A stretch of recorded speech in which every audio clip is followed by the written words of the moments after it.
So it's been a couple of weeks since that big bombshell report from Jason Schreier about WB Games, and I did my big video about all the stuff that went down in that, but there's so much information in there that I thought, you know what, let's make separate videos on each of the different things about WB Montreal, the next Batman game, and here with Wonder Woman, because there's a lot of information that I feel very passionate about that I want to discuss here, about a potential release date, about the nemesis system and what they're doing with that, and just the overall turmoil that is happening at WB Games and with Wonder Woman in particular. I want to start with the big thing really, which is the nemesis system. In Jason Schreier's report, it was quoted, "An initial version of Wonder Woman tried reimagining the nemesis system with the game's namesake heroine befriending enemies, but that idea has since been tossed out in favour of a more traditional action-adventure game." End quote. And for me, the nemesis system, what a shame if they are not going to use it here, because for me, the nemesis system is one of the greatest systems in video games, one of the most engaging and innovative that could make different playthroughs stand out, that makes you feel like you're kind of on edge as you're exploring the world, not knowing who might come back, and the way it adapts, and it feels truly imaginative and engaging in a way that not a traditional action adventure game typically is.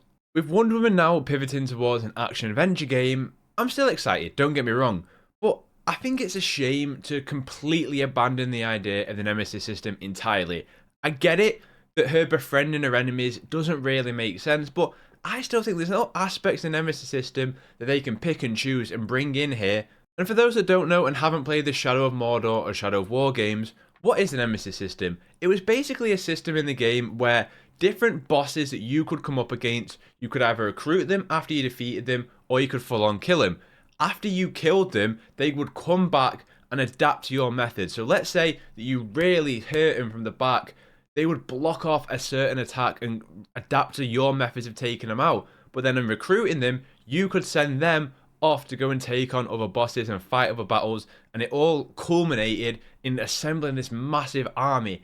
And it was really, really sick. And if you did kill them and you had defeated them and you stabbed them in the eye, you would see the eye patch next time they came back. So I can see why that didn't happen for Wonder Woman, and that it doesn't quite make sense that maybe you befriend Cheetah. It doesn't really fit in the universe. But I still can't help but think that you take out a boss in the game and then they adapt to it. When you took them out, you're like, right, you use that move on me last time, I'm going to use something completely different on you this time. And just keep that reactivity. Maybe it makes sense to not befriend anyone and not bring anyone on your side. But that's what people love about the nemesis system. That's what people wanted from this game. That's why I think people were really excited about Wonder Woman. I still think this can be a very great action adventure game that I'm still personally excited for, but to completely abandon it, one of the best systems in video games for me, it just doesn't feel right. I think what's a strong possibility, and especially from Jason's support, where there's been a lot of leadership in the head of Monolith even leaving and starting a studio at EA, is that there's probably not been a concise vision on what they want the Wonder Woman game to be. And I think that is probably why it's easiest to get rid of the Nemesis system, because I am sure it's a really intensive system to put into the video game. It probably takes a lot of work, but it just feels like it needs it. That is what Marvel games now have taken over in terms of what we expect from a AAA superhero game. We can't say anything about it. It was Rocksteady and WB Montreal with the Arkham games, and now it's Marvel games with Insomniac, soon to be Blade, Iron Man, Amy Hennig's Captain America and Black Panther game. So we have to say, as WB, what do we have that is really going to make us stand out from the typical action-adventure games that we are getting, that we're getting a lot of as well? And for me, that was the Nemesis system. That was the idea that, whoa, this is something that isn't in any other game. Why? Because WB have patented it and then not used it for a decade, but let's not start about that. But I can't believe we're not doing it. Hopefully, we do see this in the potential Game of Thrones that WB Montreal are thinking about making, but that's for another video. I just think it would be unwise to not strip elements of it. Little bits where bosses could come back, but it does look like we're going to get an action-adventure game. Will it be a straightforward linear action-adventure game like a Guardians of the Galaxy, or will it be a bit more open-ended like an open world with Spider-Man, for example? I don't know. There's no real details on that. The other big thing from the report was that it was basically softly rebooted at the beginning of 2024, after already being in development and costing $100 million. That happens in video games. Look, people leave, change direction, whatever else it might be. We've seen it a lot, especially more so in recent years. But what makes me more worried is how long away this game is now.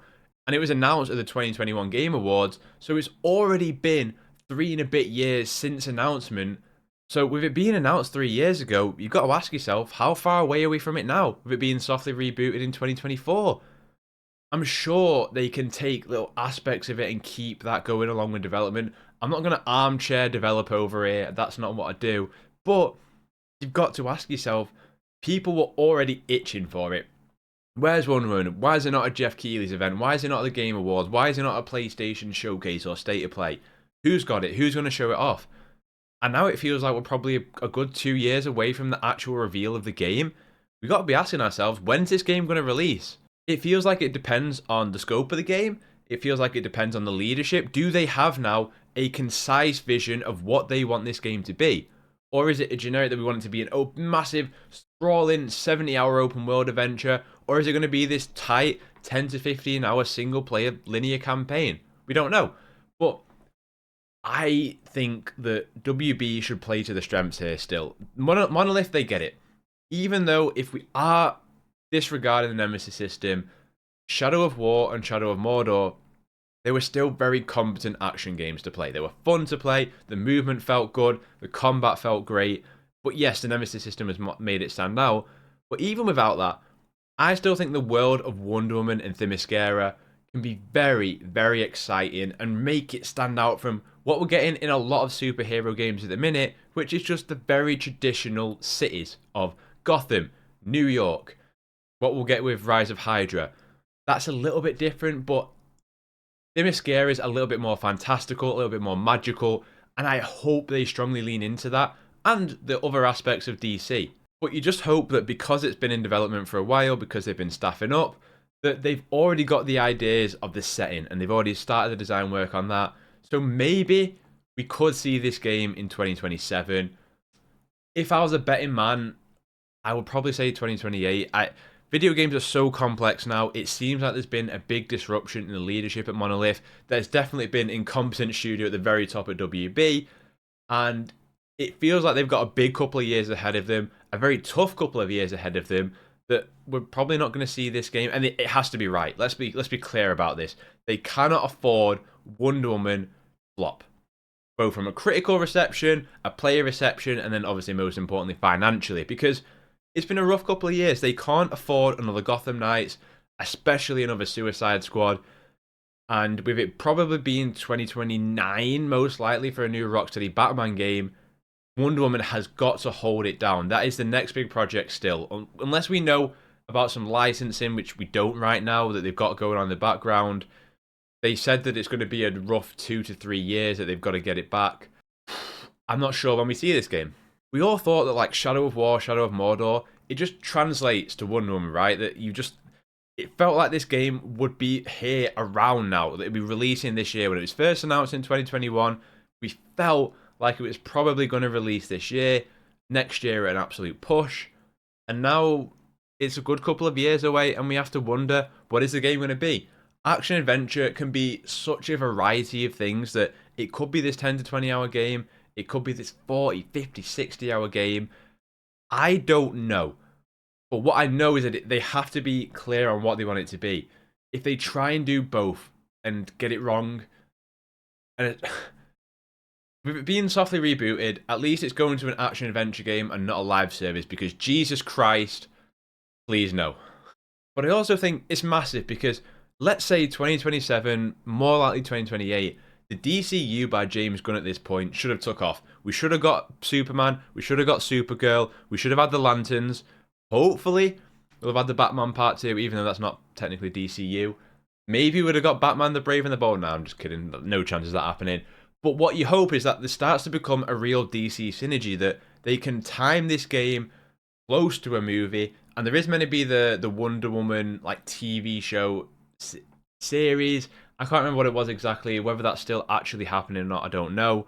But it feels like they can really synergize. I don't mean that it should be set in the DCU. I've also seen people talking about, like, was it softly rebooted so they could fit it into the Arkhamverse and explain what happened to Wonder Woman after the events of Suicide Squad. I can't see that.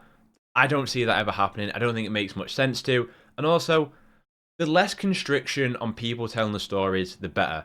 Especially with how much of a mess DC has been over the past decade, really. That I think it works best when you just let the creative teams tell the story that they want to make, and that's where you get the best products ultimately. But yeah, I'm still excited for Wonder Woman. I think there can be a really great game there. I just hope that they don't fully abandon the nemesis system entirely. Just take little aspects of it and feed it into the game if you can do that. And have enemies come back multiple times that you have to fight them and they adapt. I think it's engaging for a player when that kind of stuff happens, rather than just one and done boss fights that are cool, but especially with what will likely be the sword, the braces, the lasso of truth, I think there can be a really great combat model there that taps into a lot of different abilities that can really add the flexibility to be, okay, you beat the boss with this one time, now beat it again, but the boss is going to adapt to that. I think that's really, for me as a player, that sounds really fun.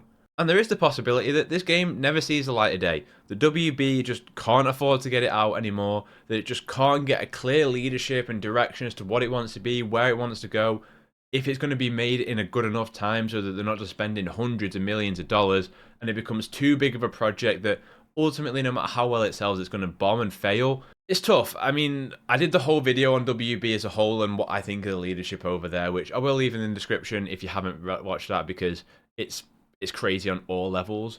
But I do have hope for this game. Monolith, regardless of the people that have left, there's still a talented studio, I'm sure of that. And Wonder Woman, even if it is just an action-adventure game with no nemesis system, it can be a great game there. I really do believe that, and I hope so. And I think a lot of people now just think of DC as just Batman and maybe a little bit of Superman. And I hope that a game like this can explore the wider DC universe of the Themyscira, of going into hell maybe, like what Wonder Woman, and if you read any of the Wonder Woman comics or even watch something like Justice League and Justice League Unlimited, what they do with Wonder Woman there and where that goes, she is a fantastic character, a really strong one, and I think can give a gameplay direction that we haven't had from a superhero game yet, and a very strong fantasy and power fantasy of the feeling of controlling her. So I still remain optimistic. I'm getting less optimistic by the day, that's for sure. But I think we can have a good game there. But I'd love to know, what are you thinking? Are you still excited for Wonder Woman? When do you expect it to hit? And do you want the Nemesis system as much as I do? If you enjoyed the video, consider dropping a like, and that's what we do here. We talk video games, what we love about them, news, reviews, guides, streams, the full shebang, so consider subscribing. Other than that, I hope you have a terrific day. Play games, get gains, and I'll catch you next one.